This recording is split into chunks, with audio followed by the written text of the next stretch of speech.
So here we have a huge 3-tier white wedding cake. So as you can see, it's got splodges of royal icing on the drape, but they are for these, which are little acrylic custom made cake charms. I think it's the proper word to use for them. So they've just been laser cut out of acrylic, which the bride and groom have requested. So you can probably tell from some of these. So we've got Star Wars, Iron Man, Captain America, so the Avengers. This is the rose from Beauty and the Beast. Moana, the flower from Moana. Ariel. This is the little parcel from Lady and the Tramp, which the puppy comes in. So the request was for the top tier to have the Star Wars themed charms attached. I've just put little indentations into the fondant drape before it fully set, and just temporarily stuck them on. Didn't let the royal icing dry fully so that I could take them back off and package them back up so that I can transport it. So they're all going to be attached. So the top tier is going to be Star Wars, like I said. The middle tier is going to have the, bear with me, going to have the Avengers theme. So you can see where I've I temporarily placed them before. I do have a picture, or I will get some pictures up of the finished cake. I did take a very quick picture before the royal icing fully set of them all attached. But as I say, as I didn't want them to stick fully, I had to take them off quite quickly because I need to transport this. But once these are all attached, it's just gonna make the cake look fantastic. So a little bit about this cake. It's the bottom tier is a huge 10-inch, very tall. It's actually got a cake drum on the base of this one, just to raise it up a little bit more, just to give it. That's a great tip if your cakes don't come out deep enough, you know, with your filling and everything on it, then sometimes I'd use a drum under one of the cakes just to raise it up a bit before icing it. So just here, you cut into the cake and the knife would stop about here because there is a drum under it. This one didn't need one, so that's just got a strong cake card, and the 6-inch didn't need one, so again that's just got a strong cake card. But the base tier, yep, that's 10-inch, and that's salted caramel with a caramel sponge, a salted caramel dark chocolate ganache, and a caramel buttercream. The middle tier, they wanted the classic Victoria, so vanilla sponge, vanilla buttercream, and a raspberry jam for this one. And then the top tier is toasted marshmallow. Now this is sort of a Christmas wedding because we're in the middle of December, so it's getting very close to Christmas. So she wanted to incorporate, you know, a wintry, Christmassy flavour. So she went for the toasted marshmallow. I've used the flavoured icing sugar for the sponge, and again the flavoured toasted marshmallow icing sugar for the buttercream. So this one stands huge. You can never really get the size perception on the video, but believe me, you know, there's my hand, my little hand, and there's the massive cake. It was a little bit scary covering this one because it's white, just plain white, and as many cake makers know, trying to keep everything plain, white, clean, crisp, it's quite hard when you're working with soft products such as, you know, buttercreams and sponges. but I took my time, made sure I cleaned everything down in between, etc, etc. And with this one, I usually cover my cakes in the all-in-one method, which is, you know, rolling out your fondant big enough to cover the whole cake, put it on and then smooth it down around the edges. However, I don't know if you can just pick up on this one. You can. I've used, excuse my fingers, I have washed them, but I'm just covered in food colouring and all things cake, which stains. But yeah, as I was saying, this one, you can pick it up more on the top tier, slightly on that one. Can we see it on the base? No.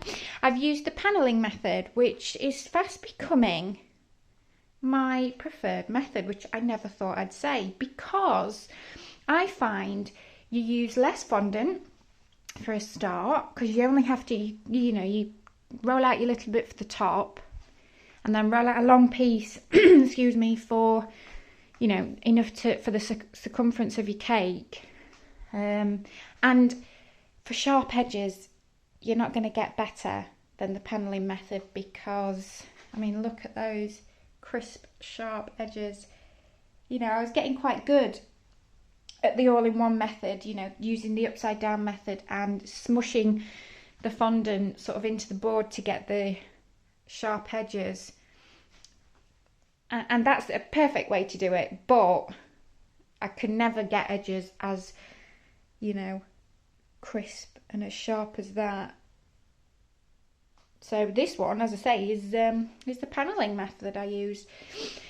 I might have to look into it, because I use the panelling method, but I also incorporate the upside down method with that. So I cover the top, then flip it over and trim round to get the perfect circle, and then panel it, and then trim off the bottom, and then flip it back round, and you've got, you know, this perfect cake. But when it came to doing that with this 10-inch huge thing, I've pulled muscles in my arms I didn't know I had.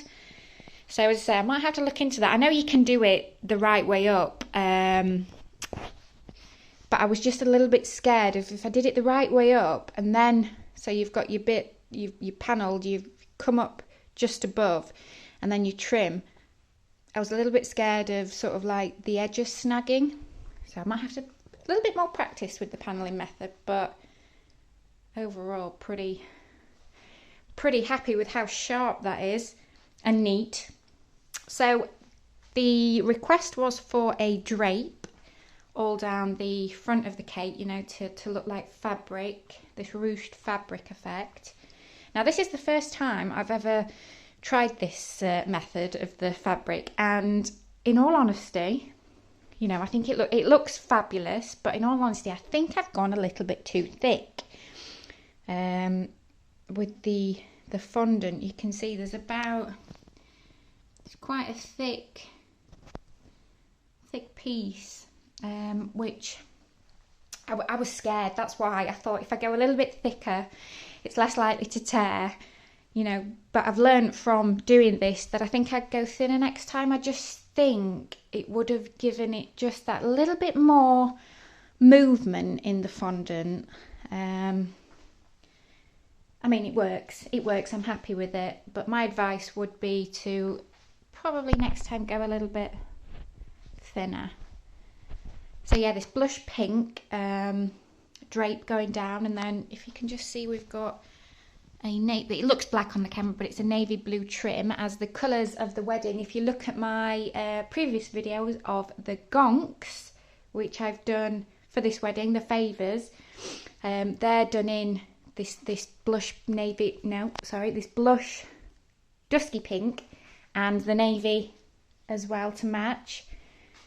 And as I say, at the minute it looks a bit rough because of all these royal icing splodges that are still on there, but that was very necessary for me to do, because it enabled me to sort of have the cake set up here, you know, play around if I didn't like where they were, before I have to transport the thing, get it to the venue, and then, you know, I'll be taking an emergency repair kit just in case, because you never know.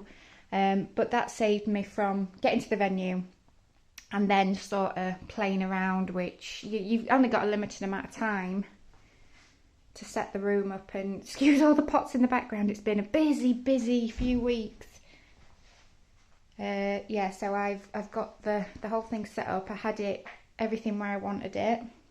So the way I'm going to transport this is, our car isn't designed very well for transporting a wedding cake, and by that I mean our boot space is quite narrow.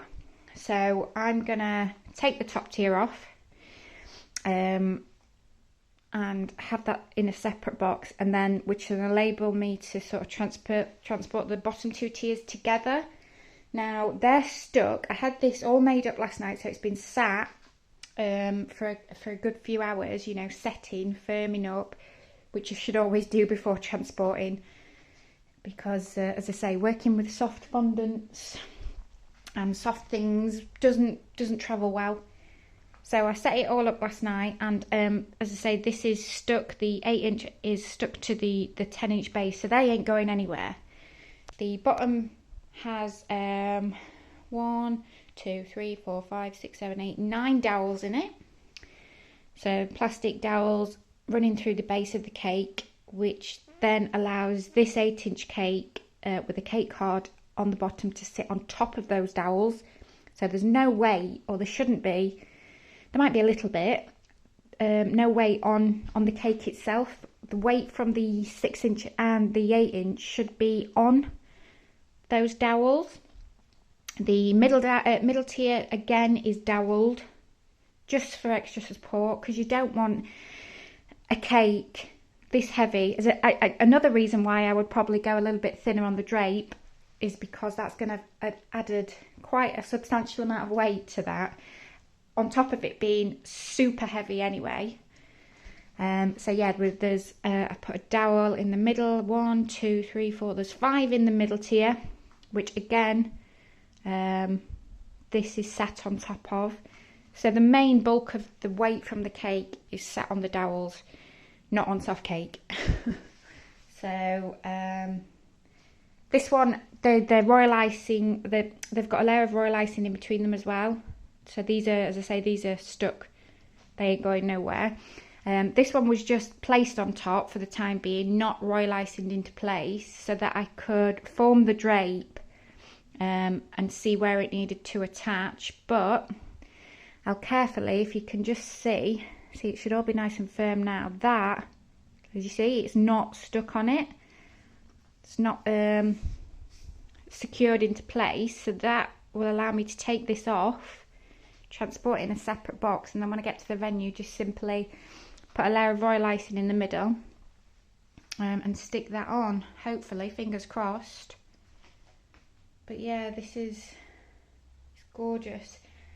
And with as I say, what it doesn't look much at the minute, it looks quite plain, but once these are all on, these could quite easily have been made out of fondant as well.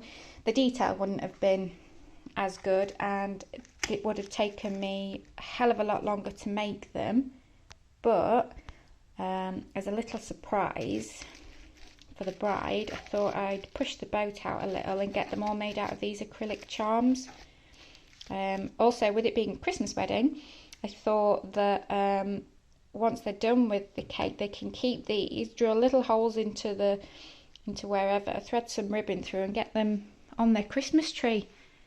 And then they've got this beautiful little reminder every Christmas of their gorgeous wedding. So there we are, wish me luck. I've got to transport this in about an hour's time. I'm just glad it's Sunday, because the traffic on the roads is a little bit quieter on a Sunday, so I can drive at snail's pace. But yeah, this is only my second 3-tier wedding cake, and I'm loving doing the wedding cakes. I just think there's so many different designs, and I just think the grandeur of them are just mind-blowing. So yeah, wish me luck.